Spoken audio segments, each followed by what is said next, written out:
আসসালামু আলাইকুম রহমতুল্লাহ। আশা করি আপনারা সকলেই ভালো আছেন।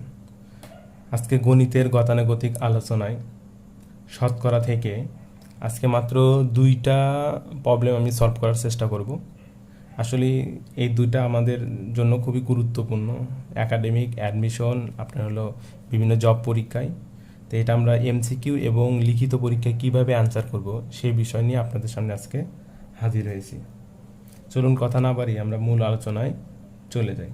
প্রথমে দেখুন, স্ক্রিনে একটা কোশ্চিন দেখতে পাচ্ছেন আপনারা, যে দেয়া আছে একটি আয়তাকার ঘরের দৈর্ঘ্য 20% বৃদ্ধি হলো এবং প্রস্থ 10% হ্রাস করা হলো, তবে ক্ষেত্রফল শতকরা কী পরিবর্তন হলো। এটা নিয়ে আমাদের অনেক কনফিউশন আছে। আজকে চেষ্টা করব এই কনফিউশনটা দূর করে দেওয়ার জন্য। তাহলে চলুন সলভটা করে দেওয়ার চেষ্টা করি। এখন দেখুন, এগুলা প্রশ্নের আমরা এগুলা দুই ক্যাটাগরিতে আনসার করতে পারি। আচ্ছা, শর্ট নিয়মে আমি পরে দেখাচ্ছি। শর্ট নিয়মে একদমই ইজি, অ্যান্ড বট নিয়মে আপনি কীভাবে করবেন এটা ইম্পর্টেন্ট। কারণ দুইভাবে আনসার করতে পারি। এখন অনেকেই আমরা কনফিউজ আসলে অ্যান্সারটা কীভাবে করব বা কীভাবে হবে, সেটাই আপনাদের সামনে আজকে হাজির হচ্ছে। এখন দেখুন, বলছে যে একটি আয়তাকার ঘরের দৈর্ঘ্য 20% বৃদ্ধি পাইছে। এর মানে কি, আগে যা ছিল তার চাইতে, ধরেন আগে যদি 100 হতো, এখন 20% মানে কি, এখন 120, অর্থাৎ 120 অর্থাৎ 20 বাড়ছে, সেটা বলছে। মানে আগে যদি 100 হতো, এখন হতো 120। আবার 10% হ্রাস হয়েছে, প্রস্থ হলো 10% হ্রাস হয়েছে। এর মানে কি, প্রস্থ যদি আগে হয়তো 100, এখন হবে প্রস্থ হলো 90। এই জন্য বলা হয়েছে 10% হ্রাস হয়েছে। এখন এটা আসলে আমরা কিভাবে আনসার করব, এটা দুইভাবে আনসার করতে পারি। সেটা হলো, আমরা যদি ধরি তাহলে পূর্বের দৈর্ঘ্য ধরে নিলাম 100 একক এবং প্রস্থ ধরে নিলাম 100 একক। এখন এই 100 একক এটা ধরার সুবিধা কি বা না ধরার সুবিধা কি, এখানে আমরা এক্স অয়ও ধরতে পারতাম, আপনি এটা 100 ধরতে পারতাম, এটা 50 ধরতে পারতাম, যে কোনো জিনিস এখানে ধরা যায়। তবে 100 ধরার সুবিধা কি সেটা আগে বলি, আর 100 না ধরলেই বা আমাদের কোনো ভুল হবে কি না, না কোনো ভুল হবে না। আমি যদি এখানে 100 ধরি, তাহলে এই যে আমাদের দৈর্ঘ্য যে 20% বৃদ্ধি পাইছে, এ পরবর্তী এটা আগের দৈর্ঘ্য কিন্তু এটা, পরের দৈর্ঘ্য কিন্তু 100 যোগ 20 হবে, অর্থাৎ 120 হবে। যদি আমি এখানে 100 ধরি, তাহলে সরাসরি আমি লিখতে পারবো যে দৈর্ঘ্য বৃদ্ধি পাইছে টোটাল কত, 100 যোগ 20 অর্থাৎ 120, আর প্রস্থ হ্রাস পাইছে কত, 100 বিয়োগ 10 অর্থাৎ 90। কিন্তু এখানে তো 100 ব্যতীত অন্য কিছু ধরি, যেমন আমি বোঝানোর ক্ষেত্রে একটু লেকচারটা বড় হতে পারে, কিন্তু আপনাদের বেসিকটা ক্লিয়ার করার দরকার। এখানে যদি আমি 100 ব্যতীত অন্য কিছু ধরি, আমি যদি এক্সই ধরি, বা আমি এখানে ধরে নিলাম 50, আর এখানে প্রস্থ ধরে নিলাম হলো আমি 10, আমি ধরে নিলাম, মানে এই 100 পরিবর্তে আমরা এখানে 50 আর এখানে প্রস্থটা ধরে নিলাম 10। তাহলে এখন এই যে আপনার হলো 20% বৃদ্ধিতে তাহলে দৈর্ঘ্য কত হবে সেটা একটু বোঝাই। 20% বৃদ্ধিতে দৈর্ঘ্য, এখন এই 20% বৃদ্ধিতে দৈর্ঘ্য আমি যদি 100 কল্পনা করি, তাহলে সরাসরি হবে, আগের যদি দৈর্ঘ্য 100 হতো, তাহলে 100 প্লাস সরাসরি আমি লিখবো 20, তাহলে হবে হলো 120। তাহলে প্রস্থ কত হবে, 10% হ্রাসে, 10% হ্রাসে প্রস্থ কত,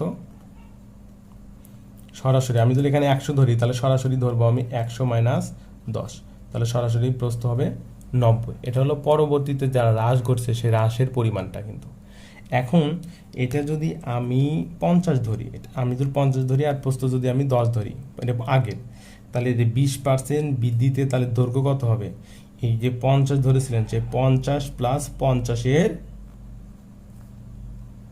20%, এর মানে কি 20/100। তখন কিন্তু এইভাবে আপনাদের প্রশ্ন কিন্তু সলভ করতে হবে। এছাড়া যদি আপনারা অন্য হয় এইভাবে 100 ধরলে এইভাবে, আর না ধরলে 100 ব্যতীত অন্য কিছু যাই ধরুন না কেন, এখানে যদি আমি 50 পরিবর্তে এক্স ধরতাম, তাহলে কিন্তু এখানে আমি এক্সই লিখতাম, তাহলে এখানেও আমি এক্স লিখতাম। আশা করি যে বিষয়টা বুঝতে পারছেন। এই নিয়ে আমাদের কনফিউশন আছে, আসলে আমরা ক্লিয়ার হই না বিষয়টা, যে আসলে আমরা অনেক সময় প্রশ্ন দেখি যে আমাদের এখানে সরাসরি বৃদ্ধিতে চাইলে সবসময় 100 যোগ 20 দেয় 120, আসলে তখন আমাদের এই পূর্বের জিনিসটাকে ধরা হয় তখন 100, তাই আমরা সরাসরি কিন্তু এটা যোগ করতে পারি। কিন্তু এখানে যদি 100 ব্যতীত আপনি যে কোনো জিনিস ধরুন না কেন, তাহলে কিন্তু আমার কিন্তু এখানে ওই যে 100 ব্যতীত যে জিনিস ধরবেন সেটাকে কিন্তু এখানে এভাবে ক্যালকুলেশন করতে হবে। এমনিভাবে এখানেও তাই, যে 10% হ্রাসে প্রস্থ কত হবে, আমি যদি 100 ব্যতীত 10 ধরি, তাহলে এখানে হবে 10 মাইনাস, যেহেতু হ্রাস বলছে তাই মাইনাস 10 মাইনাস 10-এর মানে 10%, তাহলে 10% মানে 10/100। এইভাবে কিন্তু আসলে অঙ্কগুলা করতে হবে। তাহলে দেখুন আমাদের এই কাটাকাটি করলে, ক্যালকুলেশন করলে, আমরা যদি 50 দিয়ে 100-কে করি, টোটাল ক্যালকুলেশন করলে 10 আসে, সেই 10-এর সাথে 50 যোগ করলে 60 হয়।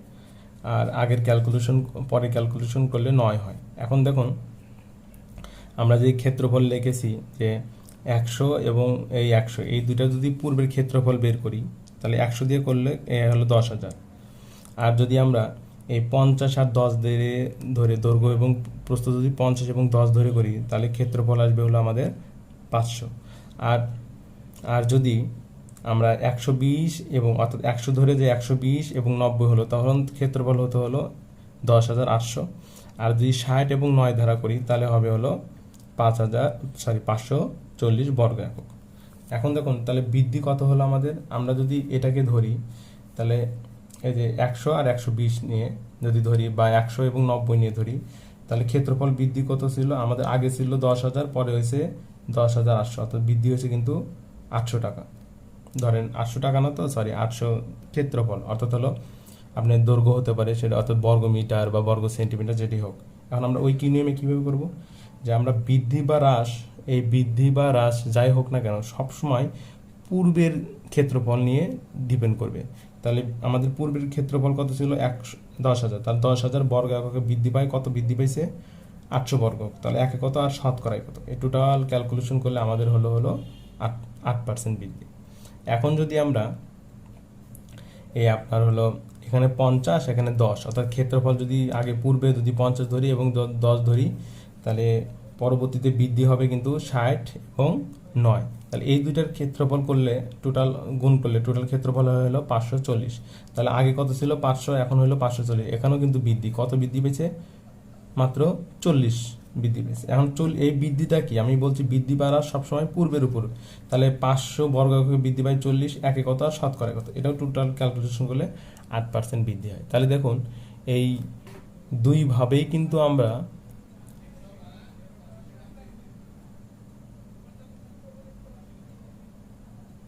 দুঃখিত, হয়তো কোশ্চেনটা পুরোটাই দেখা যায়নি। তাহলে এই যে আমরা এখান থেকে কিন্তু 8% এভাবে পাইলাম, এবং পরবর্তীতে যে বৃদ্ধি হইল, অর্থাৎ হলো এই যে আমরা 50 ধরেছিলাম এবং 100 ধরেছিলাম, এখান থেকে ক্ষেত্রফল বৃদ্ধি কত হইল 60 আর 90। এখান থেকে ক্ষেত্রফল পাইলাম কত 540, আর আগের ক্ষেত্রফল ছিল হলো 500। এই টোটাল ক্ষেত্রফল বৃদ্ধি হলো তাহলে কত 40, অর্থাৎ 540 থেকে 500 বাদ দিলে হতো 40। তাহলে ক্ষেত্রফল বৃদ্ধি বা হ্রাস আমরা সবসময় বলছি পূর্বের উপর ডিপেন্ড করবে। তাহলে বৃদ্ধি কত, যে 500 টাকায় বৃদ্ধি হয় 40 টাকা, তাহলে 1 টাকায় কত আর শতকরায় বলছে, তাহলে শতকরায় টোটাল কিন্তু 8% হচ্ছে। এর মানে কি, আপনি যেইভাবেই করুন না কেন আপনার কিন্তু আলটিমেট 8% এটা চলে আসতেছে। এখন আসুন এটা আমরা শর্ট নিয়মে কিভাবে অ্যাপ্লাই করব, একদম সিম্পল শর্ট টেকনিক। শর্ট টেকনিকে দেখুন যে এই যে আমরা বৃদ্ধি বা হ্রাস করলাম, ওই আগের আমার বিগত লেকচার, অর্থাৎ লেকচার 2-এ আপনারা দেখে নেবেন, শর্ট নিয়মটা আমি আরেকবার বলেছিলাম। তাও আমি যেহেতু প্রশ্ন সাপেক্ষে আসছে, অবশ্যই আমি শর্ট নিয়মটা দেখাচ্ছি। শর্ট নিয়মটা বলেছিলেন যে plus minus X plus minus Y plus minus X Y নিচে 100, আর টোটাল গুণন দিলে হবে পার্সেন্ট। তাহলে এটা কীভাবে করবো, যে প্রথমে দেখুন বলছে 20% বৃদ্ধি, তাহলে বৃদ্ধি বললে করতে হবে যোগ, তারপর বলছে 10% হ্রাস করলে করতে হবে হলো বিয়োগ, তারপরে দেখুন বৃদ্ধি বলছে তাই যোগ, হ্রাস বললে করবো হলো বিয়োগ। তাহলে বিয়োগ আর যোগ এই দুইটা গুণন করলে কিন্তু আলটিমেট এখানে বিয়োগই হয়, তাই এখানে বিয়োগ লিখবো। এই দুইটা এক্স আর ওয়াই এর মানটা গুণন করে এখানে যেটা হবে সেটা লিখবো। তারপর এক্স ছিল হলো 20, ওয়াই ছিল হলো 10, নিচে কিন্তু এই 100। তাহলে আলটিমেট আমাদের অ্যান্সার হচ্ছে কত, এখানে 0000, আর 20 থেকে 10 বাদ দিলে 10, আর এখানে কিন্তু -2%, আলটিমেট কিন্তু 8% প্লাস। এইভাবে আপনারা যদি বাসায় প্র্যাকটিস করেন, আশা করি খুব সহজে আপনারা এই বিষয়টাকে অ্যানালাইসিস করে আপনার পরীক্ষায় খুব সহজেই অ্যান্সার করতে পারবেন। চলুন আরেকটা সলভ করার চেষ্টা করি, আরেকটা কোশ্চিন। দেখুন স্ক্রিনে দেখা যাচ্ছে যে একটি বর্গক্ষেত্রের এক বাহুর দৈর্ঘ্য 50% বৃদ্ধি পেল, তবে তার ক্ষেত্রফল কি পরিবর্তন হলো।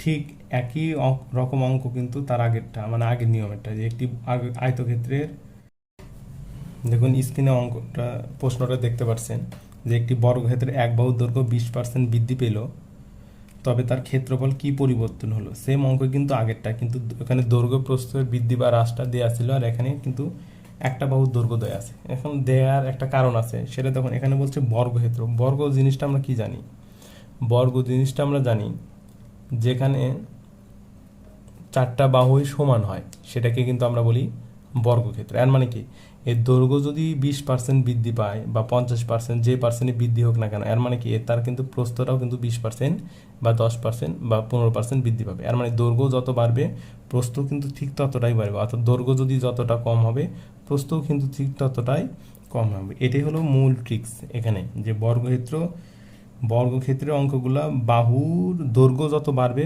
প্রস্থটাও তত বাড়বে। তাহলে এখানে দেখেন 50% বৃদ্ধি পেয়েছে, এর মানে কি দৈর্ঘ্য কিন্তু 50% বৃদ্ধি পেয়েছে, এর মানে কি প্রস্থটাও 50% বৃদ্ধি পেয়েছে। এখানে আপনাকে বুঝে নিতে হবে যে এখানে দৈর্ঘ্য প্রস্থ শুধু একটা দেওয়া আছে, আর মানে কি দুইটাই আপনাকে ধরে নিতে হবে। দেখুন আমি যদি বড় নিয়মে অর্থাৎ লিখিত পরীক্ষা অ্যান্সার করি তাহলে কীভাবে লিখব। দেখুন যে আমরা যদি এরকম পূর্বের বর্গের এক বাহুর দৈর্ঘ্য 100 একক, এখন আগের আমার প্রশ্নে কিন্তু ছিল যেখানে 100-র পরিবর্তে আপনি যে কোনো জিনিস দিতে পারেন, তবে পরবর্তীতে কিন্তু যত 100-র পরিবর্তে 100 যদি দেন সরাসরি আমরা যত পার্সেন্ট বলবে তত পার্সেন্ট শুধু তত যোগ করলেই হয়ে যাবে।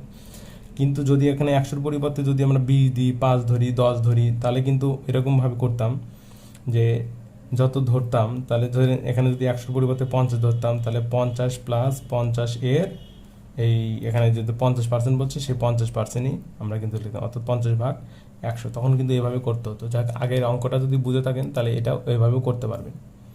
যাই হোক, তাহলে ক্ষেত্রফল এখন বৃদ্ধি কত, ক্ষেত্রফল বৃদ্ধি হয়েছে, অবশ্যই বৃদ্ধি হয়েছে, কারণ আগে ছিল 10,000, এখন হলো দেখুন যে 22,500, তাহলে অবশ্যই বৃদ্ধি হয়েছে। তাহলে কতটুকু বৃদ্ধি হয়েছে, সেই 22,500 থেকে যদি আমরা 10,000 বাদ দেই তাহলে আলটিমেট আমাদের কত আসছে, 12,500 বর্গ একক। আর আমরা ঐকিক নিয়ে এটা কি করব, আমরা বলছি বৃদ্ধি বা হ্রাস সবসময় পূর্বের ক্ষেত্রফলের উপর নির্ভর করে।